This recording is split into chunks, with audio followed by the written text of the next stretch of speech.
Kisah ini adalah tentang seorang wanita cantik dari kalangan Bani Israel, di mana ia memiliki profesi sebagai seorang pelacur. Dengan profesinya ini, maka ia merelakan tubuhnya yang indah dan cantik itu untuk dinikmati oleh para lelaki hidung belang yang mampu memberikan bayaran yang sangat mahal. Akan tetapi, pada akhir kisahnya, wanita ini akan melahirkan anak-anak yang soleh, sehingga beberapa anaknya ini menjadi seorang nabi. Kisah ini diceritakan oleh Ibnu Qudamah dalam sebuah kitab At-Tawabin yang turut dinukil oleh Ibnu Watiniyah dalam buku Nisa'ul Auliya, yaitu kisah wanita-wanita kekasih Allah. Diceritakan, pada zaman itu, ada seorang wanita yang sangat cantik bernama Al-Malikah dari kalangan Bani Israel.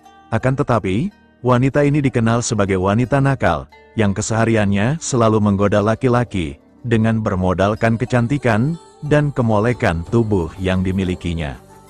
Pintu rumahnya selalu terbuka setiap hari. Ia pun sengaja duduk di atas ranjang, yang letaknya sengaja berhadapan dengan pintu rumahnya, sehingga siapapun yang lewat di depan rumahnya, maka ia pun dapat dengan jelas bisa melihat keindahan dan kecantikan wanita yang bernama Malikah itu. Setiap pria yang melihatnya, pasti akan tergoda ketika melihat betapa cantiknya wanita ini. Siapapun bisa bersenang-senang bersamanya, dengan syarat, ia harus bisa membayar uang sebagai imbalannya sebesar 100 dinar. Pada saat itu, 100 dinar bukanlah nominal yang kecil, sehingga tidak semua orang mampu menghamburkan uang sebanyak itu, hanya untuk sekedar bersenang-senang. Akan tetapi, wanita itu pun membuka kesempatan kepada siapa saja yang tertarik untuk bersenang-senang dengannya, asalkan ia mampu membayar dengan bayaran yang mahal itu. Sehingga pada suatu hari, ada seorang pemuda abid, atau seseorang yang selalu taat dalam beribadah, yang secara kebetulan, pemuda ini lewat di depan rumah wanita itu. Begitu dia melihat kecantikan wanita itu, sebagai lelaki normal, ia pun tergoda. Akan tetapi, sebagai seorang yang abid, ia pun lantas berdoa kepada Allah, supaya ia dapat mengendalikan hawa nafsunya, yang pada saat itu sedang bergejolak. Namun, gejolak hasrat itu tak juga kunjung hilang. Sehingga, pada akhirnya, pemuda ahli ibadah itu pun tergoda untuk mencoba merasakan kesenangan dengan Malikah si wanita cantik itu. Akan tetapi, untuk melaksanakan keinginannya, ia pun terpaksa harus bekerja keras untuk berusaha mengumpulkan uang sebanyak 100 dinar, agar bisa bersenang-senang dan dapat menikmati kecantikan dan kemolekan tubuh Malikah.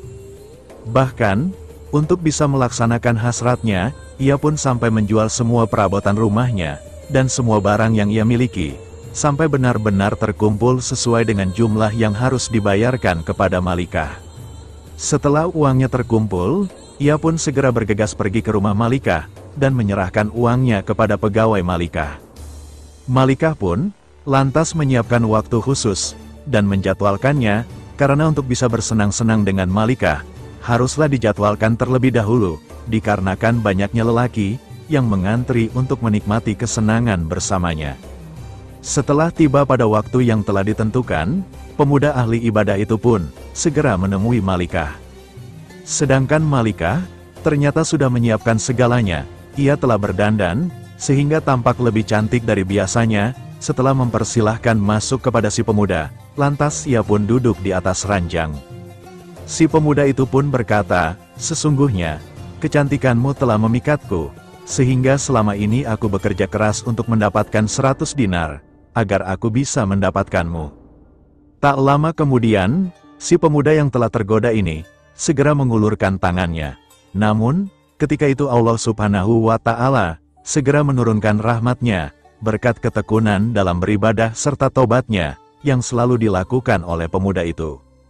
"Sungguh, Allah melihat perbuatanku ini, dan ketika aku melakukan dosa, Engkau akan melebur semua amalanku yang pernah diperbuat selama ini," kata pemuda itu dalam hatinya. Seketika itu pun, ia teringat akan Tuhannya, dan segera berdiri di hadapannya. Lantas ia pun dilanda ketakutan yang sangat luar biasa, tubuhnya gemetar, dan raut wajahnya pun berubah seketika. Laki-laki itu pun berkata, "Biarkan aku keluar dari sini, dan uang 100 dinar yang aku bayarkan, tetap akan menjadi milikmu." Melihat keadaan yang aneh ini, Malika bertanya, "Apa yang terjadi denganmu? Bukankah engkau kumpulkan uang itu untuk bisa bersenang-senang denganku? Tetapi ketika sudah tercapai, apa yang engkau inginkan? Engkau malah akan meninggalkanku begitu saja." Si pemuda itu pun menjawab, "Aku takut kepada Allah. Meskipun begitu, uang yang telah aku berikan kepadamu itu halal untukmu, tapi tolong, izinkan aku keluar dari sini." Malika pun kembali bertanya, "Apakah kamu tidak akan berbuat apapun kepadaku?" Lantas pemuda itu menjawab, "Tidak, kalau demikian, maka sungguh, tidak ada seorang pun yang aku inginkan untuk menjadi suamiku, melainkan seseorang yang seperti dirimu," ucap Malika dengan nada penuh penyesalan dan taubat. Lelaki itu pun mendesak agar bisa dengan segera meninggalkan rumah Malika, namun, Malika tidak langsung mengizinkannya, sehingga Malika meminta agar laki-laki itu mau menjadikannya sebagai istri. Singkat cerita, akhirnya laki-laki itu pun pergi meninggalkan rumah Malika. Sebelum pergi, ia pun sempat memberitahu nama dan alamat rumahnya.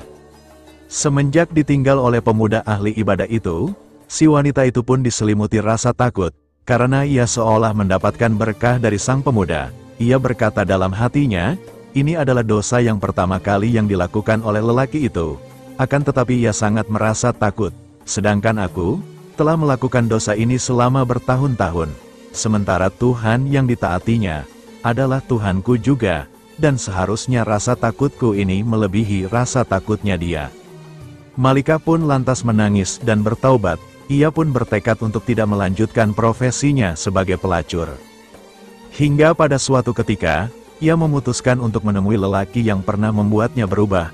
Lantas ia pun pergi, dengan penampilan pakaian yang lebih tertutup dan memakai cadar. Setelah menanyakan alamat ke sana kemari, kepada penduduk desa, ia pun akhirnya bertemu dengan lelaki itu. Namun, begitu lelaki itu mengetahui bahwa yang datang adalah Malika, wanita sang pelacur yang pernah ia datangi, ia pun lantas terkejut, dan merasa sangat ketakutan, sehingga ia menjerit dengan keras, lalu ia pun meninggal dunia. Dengan adanya kejadian itu, Malika pun bertambah sedih, hingga pada akhirnya, ia diberitahu oleh penduduk setempat, bahwa si laki-laki itu memiliki saudara laki-laki yang saleh, akan tetapi, saudara laki-lakinya itu hidupnya sangat miskin.